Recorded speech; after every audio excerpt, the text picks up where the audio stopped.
you should be looking outside of pottery for inspiration.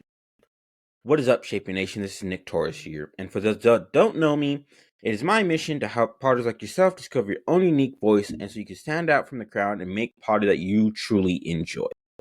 So on this episode, I'm going to be talking about why you need to look outside of pottery for inspiration.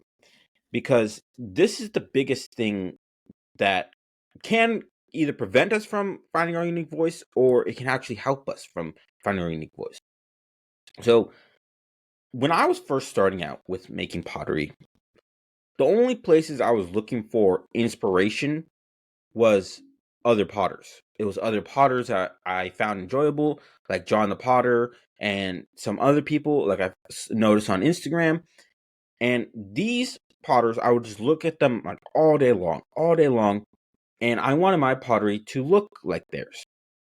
But because I was trying to pretty much copy what they were making, I wasn't necessarily making the type of pottery that I was going to be making today. I was only thinking about trying to sell my pottery because I noticed that they were having really good success with their pottery, and I thought I could emulate that. But I later learned that in order to find your own unique voice, in order to find my own unique voice, I had to look outside of pottery. I had to look at the things that I'm interested in to find my own unique pottery voice. And the things that I'm interested are very, very unique, right? So I'm a huge nerd. I like Star Wars, Marvel, Lord of the Rings, Harry Potter. I like all those stuff. I like playing Dungeons and Dragons. So I started looking towards those things for inspiration.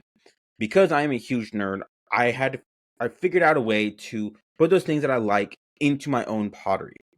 And because I found out those inspirations that I like outside of pottery, that's where my voice truly started to show up.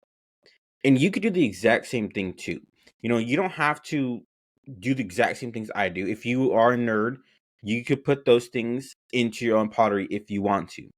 But if you're more into like drawing or riding a bike, you could take those inspirations that you have from those things outside of pottery and you could apply it to your own pottery as well. It doesn't matter what you like, but don't get too stagnant where you are only taking inspiration from other potters or from just pottery in general. Because pottery is a big space in itself, but it's also very limiting in itself if you are only taking inspiration from pottery. If you're only taking inspiration from other potters, from other things like that you like in pottery, your pottery is going to end up looking exactly like everybody else's. And that's not what you want. I don't know about you, but that's definitely not what I want. So our goal is to make something that is truly unique to ourselves, that not to somebody else, but to ourselves. And we do that by taking inspiration from outside forces from pottery. Whatever you like, maybe you like classic cars. Great. How can you put classic cars onto pottery?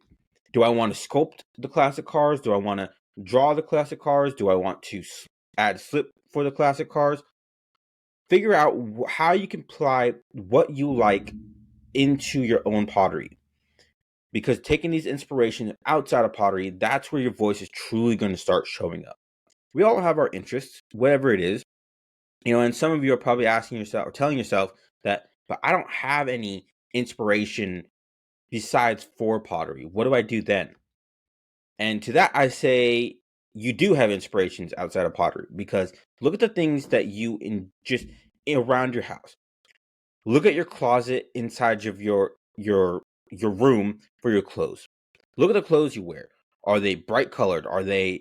Do they have a lot of logos on them? Do they have a lot of different designs on them? Are they unique? Do they look like abstract? Look at your clothes. That is such an easy thing to do. Are they more simple? And find out from your clothes, you could just do that very, very simply. Next, look at the way you look at you set up your desk. Does your desk have a lot of figurines? Does your desk have a lot of books? Does your desk have a lot of whatever, flowers? Look at those things because those are things that catch your eye and you put them in your own house. And if you put them in your own house, and more likely that's where your inspiration is coming from those things around your house that you see, because that's where a lot of inspiration is going to come from, is if you can notice it around your own house. So again, I ask you, I tell you, take inspiration from things outside of pottery, and I ask you, what is one thing that inspires you outside of pottery? I hope you guys enjoyed this episode, and I'll see you guys in the next one.